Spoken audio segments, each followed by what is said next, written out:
Down in the village of Itinyi, Maungu town in Taita Taveta County, there is a welcoming sound of song and dance. In this normally quiet, sleepy village, there is a dance that has not been in existence for more than half a century. Amid the chuckles of voices of discord is a bellowing smoke from fire lit by use of dried elephant dung. As the dust rises from the vigorous traditional dance of Gerarso, the young generation of Watha youths are keen to learn the ropes from their elders. On this day, the Watha people are rehearsing for their first ever cultural mini-festival since their existence. It is a joy they can't explain. They demonstrate their culture and way of life.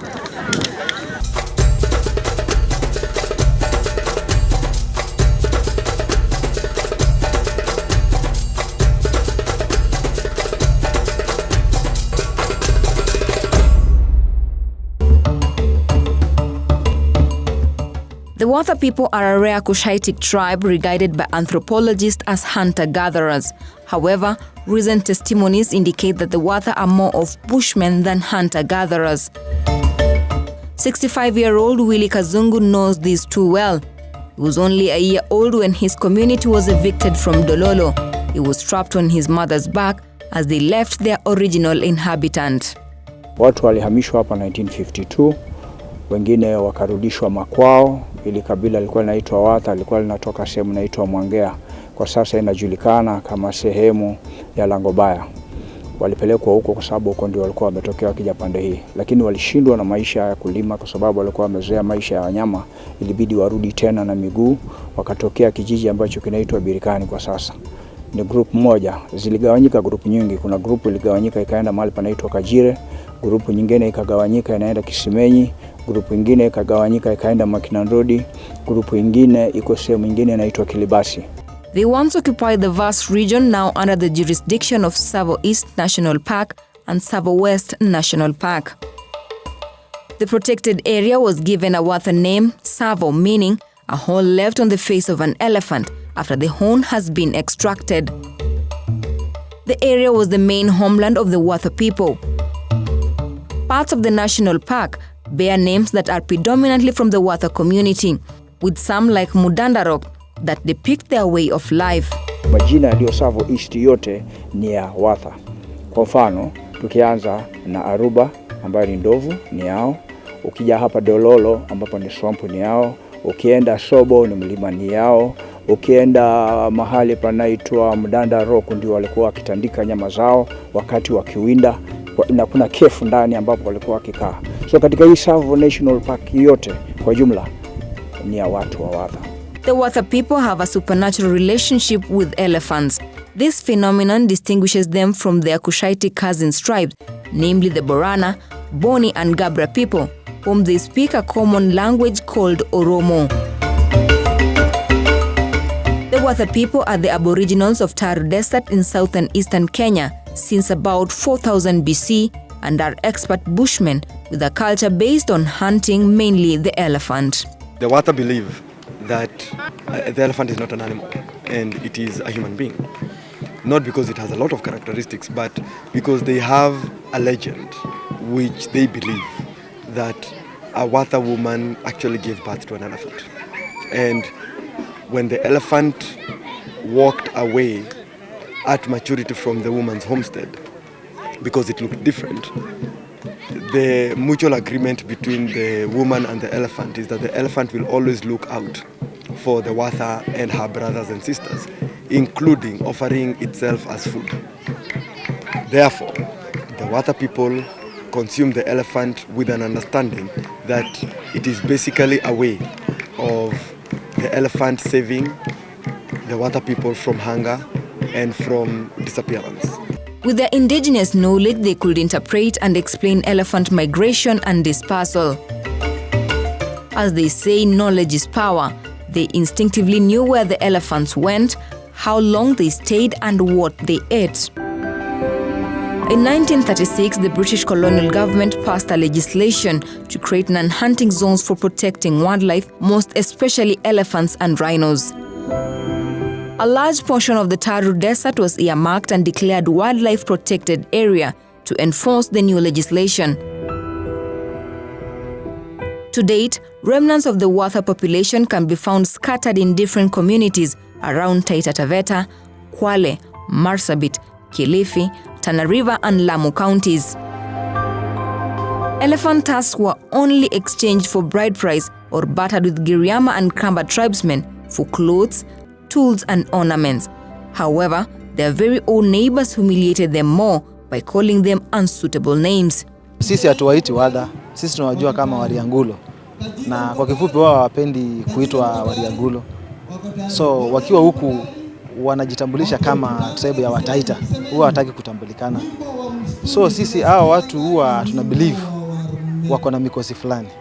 Kama ni kijana umefanya mapenzi na msichana kwa mfano, sasa inakuwa wewe umekuwa ni kama umepata laana fulani. Hautawahi oa, itakuwa mambo yako. Hata kama ni kazi, unaamini ukienda kazi, ukiuliza kazi unakuwa rejected. The negative attitude, misplaced mindset and perceptions towards Watha people due to their prowess in elephant hunting has not only robbed them of their identity as a people with their own pride, but has totally denied them the opportunity for recognition as a distinct tribe with a unique way of life and livelihood. The Watha people were unlawfully arrested under the colonial government and exterminated as poachers. Wakati ule serikali ilikuwa ni ya wakoloni, na watu waliokuwa na uwezo wakati ule ni wakoloni, na wakoloni ndio wamekuja kusema watu waondoke kwa sababu sisi tulikuwa kinyume cha mapenzi yao. Na walitumia akili, walipokuja hapa walichukua vijana wakawaandika kazi kama askari. Sasa hawa vijana ndio walisema baba zao wale wawindaji hawa wakina fulani walikuwa hivyo, wakaanza kushika wale wazee ambao walikuwa na winda moja na kusemana. Sasa walipokuwa wamekusanya wote na wakawakamata, ikabidi wawatoe. Unfortunately, this historical injustice was carried out in the successive governments even after independence. However, reports indicate that after they were evicted from the park, poaching has persisted to date. It's the high time we see whether the Watha can be given back a portion of Savo, which they can actually, as empowered by the Wildlife Act and the Constitution, they can be able to practice conservation in their own way. Remember when the Watha lived with the elephant population never decreased. It's only when we started conserving it through the government means that the elephant actually started decreasing. There is no tangible effort made to enlighten the Watha against poaching. No one has been recorded to have made a distinguished effort to enlighten them against the vice this far. The Watha are rarely employed or involved in wildlife conservation. Even the reformed poachers are not recruited to take part in anti-poaching initiatives, despite being available to do so. When you blend conservation and community cultures and community customs, you can actually sustain a resource. For the last 10 years, African Network for Animal Welfare, ANAW, a pan-African non-governmental organization, has been partnering with the little-known Watha community to promote peaceful human-wildlife coexistence through offering alternatives to the well-known for hunting wildlife for food. In 2017, ANAW with the Watha began a journey geared to establishing a cultural and heritage resource center for the latter. The project falls under ANAW's mandate to promote animal welfare best practices through humane treatment of all animals for the benefit of both people and animals in society.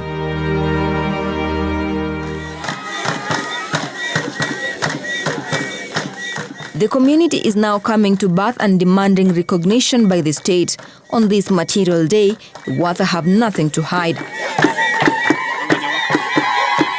Bold and confident of whom they are, the Watha can now showcase their own culture with pride. All their ceremonies begin with a sacred fire made from elephant dung, which symbolizes blessings and renewal of covenant.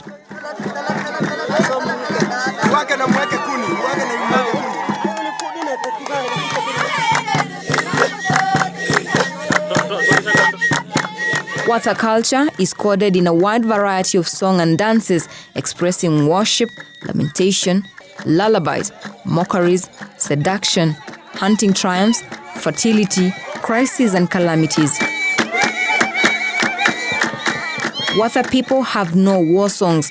They have never been to any war in memory of their history. Kuna nyimbo ya wazee ile ya kuinua mguu namna hii. Hii ya wazee kisha alafu naingia ya wavulana. Ya wavulana ni hii ya kusaga mguu.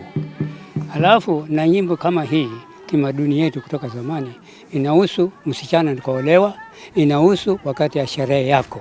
Hapo sasa wazee wanakaa kivyao, wavulana wanakaa kivyao. Sasa ni sherehe yao ya kwamba kama unachinja mbuzi, kama unachinja ng'ombe, sasa wakule, wakishamaliza sasa wanaanza nyimbo hii. Gerarso is a hunter's triumphant song.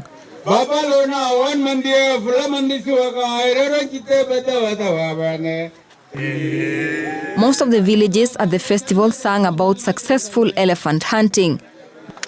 The song's lyrics mainly focused on thanking the elephant for its generosity of food to feed a large multitude of people. The singers expressed how they overcame any fears and tribulations during the hunting expedition.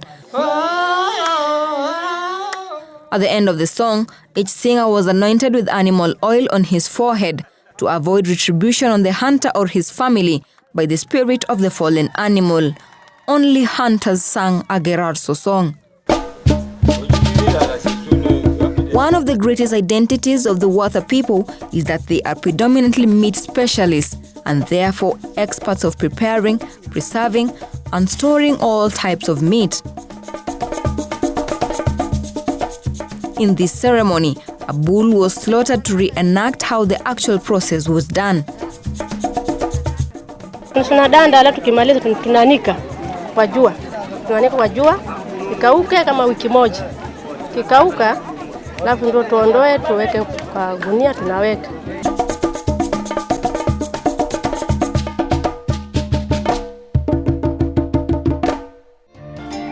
The culmination of the Watha Mini Festival is archery, a sport that is renowned to Watha, with many considering them to have inborn marksmanship.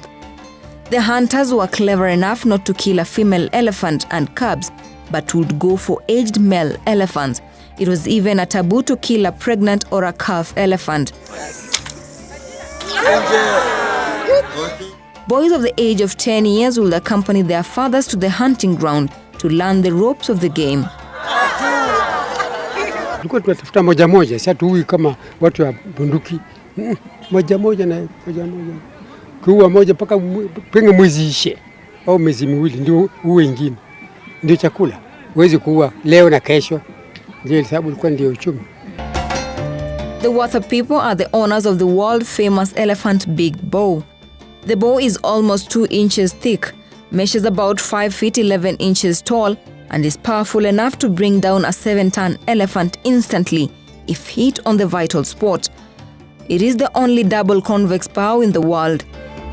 The bowstrings were traditionally made from giraffe or buffalo ligament.